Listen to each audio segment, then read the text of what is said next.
নমস্কার বন্ধুরা, আজকের এই ভিডিওতে আমরা শতকরার অঙ্কের সেকেন্ড চ্যাপ্টারের থার্ড পার্ট নিয়ে এসেছি। প্রতিটি পার্টে 10টি করে অঙ্ক দেখানো আছে, খুব সহজে সূত্র সহ, সূত্র ছাড়া সবভাবেই। তোমরা তাহলে দেখতে থাকো, আশা করি তোমাদের ভালো লাগবে এবং উপকারে আসবে। দেখো এখানে নাম্বার 21 এখানে অঙ্কটা কি আছে যে আয়তকার একটি ক্ষেত্রের দৈর্ঘ্য 12% হ্রাস করা হলো এবং হচ্ছে প্রস্থ 12% হ্রাস করা হলো, তাহলে ক্ষেত্রফল কত পার্সেন্ট হ্রাস হবে? যদি কিনা কোনো আয়তকার ক্ষেত্রের দৈর্ঘ্য এবং প্রস্থ উভয় হ্রাস করা হয়, সেক্ষেত্রে তার ক্ষেত্রফল হ্রাস পাবে কোন নিয়মে? যখন দুখানায় সেম আছে, এখানেও আছে 12, এটাও আছে 12, তখন সেক্ষেত্রে এখানে আমরা সূত্র প্রয়োগ করবো কি 2 ইন্টু, যদি আমরা এ ধরে নিই আর কি, এ ইকুয়াল হচ্ছে 12, তাহলে কী হবে 2 into a minus a square by 100, এত হচ্ছে পার্সেন্টেজ, এত পার্সেন্ট কমে যাবে। তাহলে কী করবো 2 ইন্টু 12 মানে হচ্ছে এখানে 24 বিয়োগ 12 স্কোয়ার, দ্যাট মিনস হচ্ছে 144 বাই হচ্ছে 100। তাহলে কী হবে এখানে 24 বিয়োগ হচ্ছে 1.44, 24 থেকে 1.44 বিয়োগ করলে কী হবে? আনসারে একটাও দেখতে পাচ্ছি না কি জন্য, এখানে হবে হচ্ছে 22.56। এখানে আনসার আছে, এটা অবশ্যই আছে, ঠিক আছে, এটা বিয়োগ করে দেখে নেবে, এটা হবে হচ্ছে 22.56। ওকে, আনসার আসবে 22.56%। প্রত্যেকটি অঙ্কের জন্য যে ফর্মুলাটি আছে, নির্দিষ্ট যে ফর্মুলা, ওটা অবশ্যই তোমরা খেয়াল রাখবে, তাহলে পরে কিন্তু এগুলো তোমাদের পরীক্ষাতে পড়ানো ইজি হয়ে যাবে। ওকে, যাবো আমরা নেক্সট অঙ্কে নাম্বার 22। এতে আবার কি আছে, আয়তকার একটি ক্ষেত্রে দৈর্ঘ্য বাড়ানো হলো 31%, প্রস্থ এখানে বাড়ানো হলো 31%, সেক্ষেত্রে ক্ষেত্রফল কতটুকু বাড়বে যদি উভয়কেই বাড়ানো হয়? আগের অঙ্কে দেখো আমরা কি করলাম, উভয়কেই আমরা ওখানে কমালাম, সেক্ষেত্রে করলাম হচ্ছে টু এ মাইনাস, সেক্ষেত্রে আমরা করলাম কি 2a minus a square by 100, এত হচ্ছে পার্সেন্টেজ। যখন আমরা উভয়কে আমরা কমিয়েছিলাম, এক্ষেত্রে করলাম কি উভয়কে আমরা বাড়াচ্ছি, তখন সেক্ষেত্রে কী হবে, সেম থাকবে, খালি হবে 2a প্লাস হবে এ স্কোয়ার বাই 100, এত পার্সেন্টেজ। অর্থাৎ যদি কিনা আমরা কোনো আয়তকার ক্ষেত্রের দৈর্ঘ্য এবং প্রস্থ উভয়কেই বাড়িয়ে দেই, সেক্ষেত্রে আমার ক্ষেত্রফল বাড়বে হচ্ছে 2a plus A square by 100%। এখানে এর আমার ভ্যালুটা এখানে বসিয়ে দেবো, এ হচ্ছে এখানে 31 into 2, that is 62 plus 31 square করলে হয় হচ্ছে 961 বাই হচ্ছে 100, ঠিক আছে, সঙ্গে থাকবে হচ্ছে পার্সেন্টেজ 62 প্লাস হচ্ছে 9.61, এটা যোগ করে দাও, 62 প্লাস করে দাও হবে 71.61, উত্তর হবে 71.61%। ক্লিয়ার? তাহলে এমন করে আমরা অঙ্কগুলো শিখবো যে অঙ্কের জন্য কোন অঙ্কের জন্য লাগছে কোন সূত্র এবং সিম্পল চেঞ্জ হচ্ছে কোনটুকু অংশ। ক্লিয়ার? যাবো আমরা 23-তে। এখানে আমরা কি পাচ্ছি, 23 আছে এখানে যে আয়তকার ক্ষেত্রে দৈর্ঘ্য এখানে বাড়ানো হলো 17% এবং প্রস্থ কমলো হচ্ছে 17%, তাহলে ক্ষেত্রফল এখানে কমবে কতটুকু? দেখো এখানে আবার একটা বাড়ছে, একটা আবার কমছে, তখন তার সূত্র হবে আরও সিম্পল, শুধুমাত্র হচ্ছে এ স্কোয়ার বাই 100, যদি কিনা আমার দুটো আমার সেম থাকে 17 মানে এই আর কি। ওকে, যখন আমার একটা বাড়বে একটা আমার কমবে, তখন আমরা এই সূত্রটা এখানে প্রয়োগ করে দেবো, এ স্কোয়ার বাই 100। ওকে, তাহলে এর ভ্যালু এখানে কি আছে 17 স্কোয়ার করলে কি হয় 289 হয়, এটা হয় 289 হবে, বাই হচ্ছে 100 হবে, উত্তর করলে কি হবে 2.89, এত পার্সেন্ট হচ্ছে এখানে আমার ক্ষেত্রফল কমে যাবে। ক্লিয়ার? সূত্র হচ্ছে এটা আমার হচ্ছে সূত্র, এটা মুখস্থ করে রাখতে হবে, ঠিক আছে?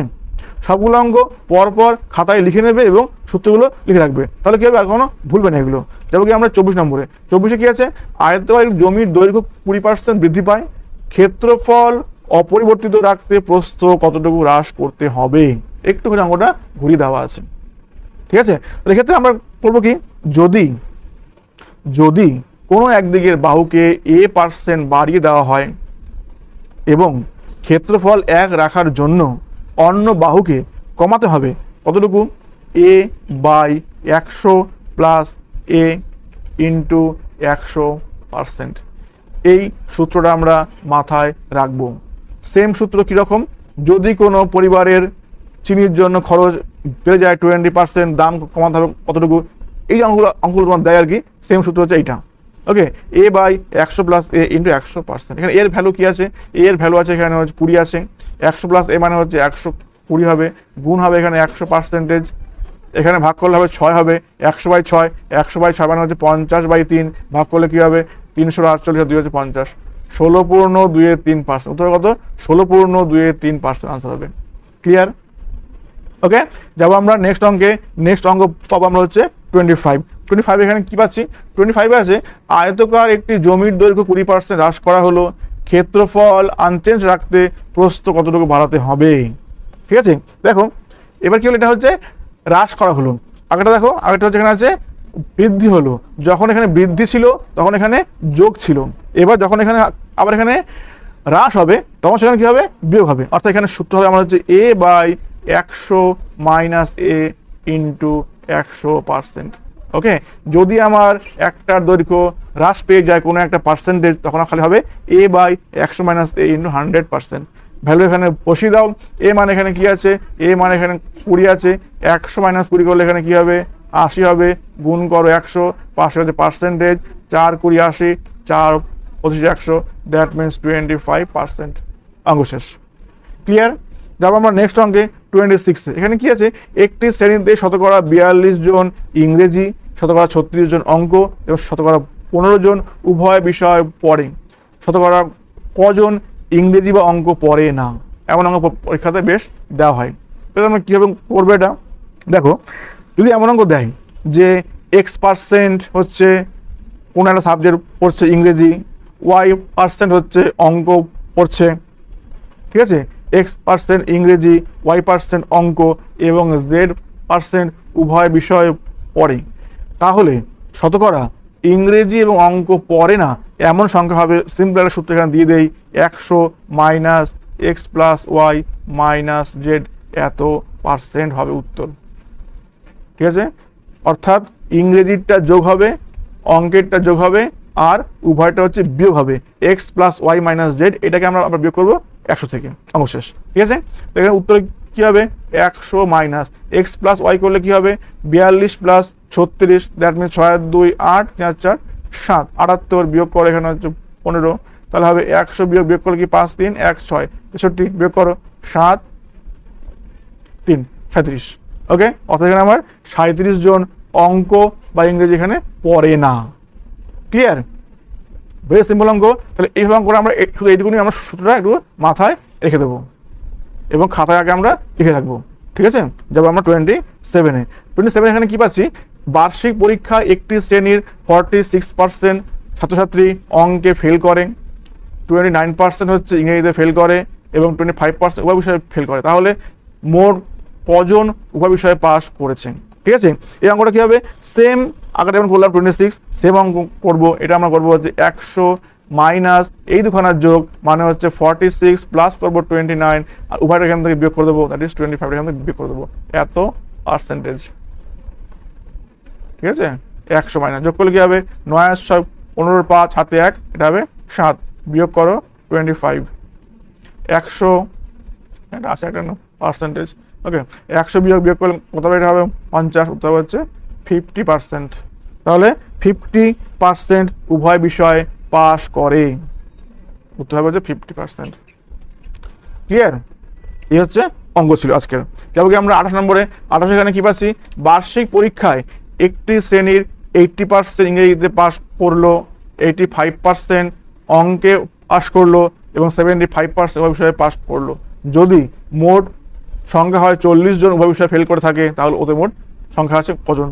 ওকে, একটু এটা সামনে একটুখানি ঘুরিয়ে একটু দেওয়া আছে 28। ঠিক আছে, তো এখানে আমরা কী করবো? ঠিক যেমন 26 আমরা করলাম, এটা আমরা সেম করব। অর্থাৎ উভয় বিষয়ে ফেল করছে কজন, এটা আগে আমরা একটু দেখে নেব। তাহলে উভয় বিষয়ে ফেল করছে কত পার্সেন্ট? ওকে, দেখো উভয় বিষয়ে ফেল করার সংখ্যাটা আমরা কেমন করে বের করেছিলাম? 100 থেকে বিয়োগ করেছি আমরা এই দুখানার যোগ।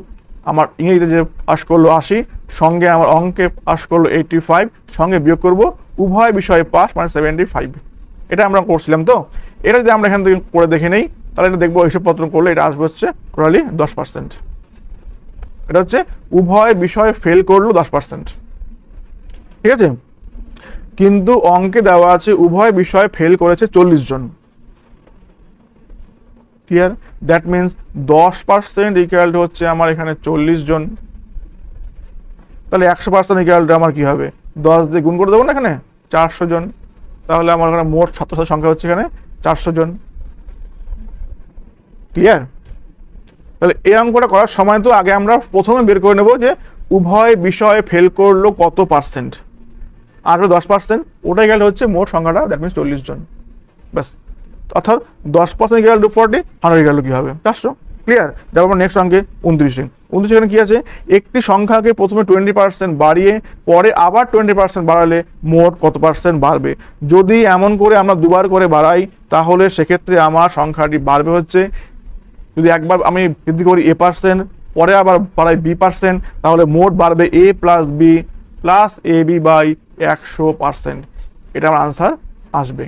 ঠিক আছে, এখানে এ বি হচ্ছে একই আছে, 20 আছে, তাহলে a প্লাস বি হবে এখানে হচ্ছে 40 হবে, প্লাস 20 এখানে 400 হবে, বাই 100 হবে, দ্যাট মিনস 40 প্লাস 4 হবে, দ্যাট মিনস হবে 44%। অর্থাৎ আমার এখানে বাড়বে, টোটালি বাড়বে হচ্ছে 44%। এখানে আমরা এই সূত্রটি মুখস্থ রাখবো।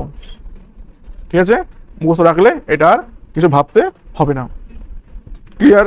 যাব নাম্বার 30-তে। 30 এখানে কি বলছে, একটি শহরের মোট জনসংখ্যা 60% ভাত, 50% হচ্ছে রুটি এবং 20% ভাত ও রুটি উভয় খাদ্য খায়। সেম অঙ্ক, ওই পাস ফেল। ওই শহরের কত শতাংশ লোক ভাত বা রুটি কোনোটি খায় না, মানে উভয় বিষয় ফেল আর কি। সেম ব্যাপার। তাহলে এই অঙ্কটাও আমরা করবো হচ্ছে আর আমরা যেমন করলাম সেম নিয়মে, অর্থাৎ এখানে আমরা 100 থেকে প্রথমে বিয়োগ করব, 60% ভাত খায়, 50% হচ্ছে রুটি খায়, আর উভয় খায় হচ্ছে এখানে 20%। তাহলে কিছু এখানে হচ্ছে এর থেকে বিয়োগ হবে, এখানে 100 মাইনাস এটা হবে 110 মাইনাস 20, দ্যাট মিনস হচ্ছে 90%, এটা হবে 90, এটা বিয়োগ 100, দ্যাট মিনস 10%। ঠিক আছে, অর্থাৎ 10% কোনোটি খায় না, ভাত রুটি কোনোটি খায় না। ক্লিয়ার? তোমরা এইভাবে প্রত্যেকটি অঙ্ক সূত্র ধরে ধরে প্র্যাকটিস করবে, এবং যখন অন্য কোনো অঙ্ক আসবে সেম টাইপের অঙ্ক সেম সূত্র ইউজ করবে এবং ওগুলো প্র্যাকটিসে রাখবে, তাহলে অঙ্ক কিছু আটকাবে না। এবং এর আগে যেগুলো দেওয়া আছে যে পার্ট নাম্বার 1, 2 ওগুলো দেখে নেবে, ও তো অনেকগুলো সূত্র আমি ওখানে দেখিয়েছি। তাহলে আজকের এই ভিডিওটি এতক্ষণই থাকলো, এতটা অবধি। আমার সঙ্গে এতক্ষণ দেখার জন্য অনেক অনেক ধন্যবাদ। Thank you so much, thank you.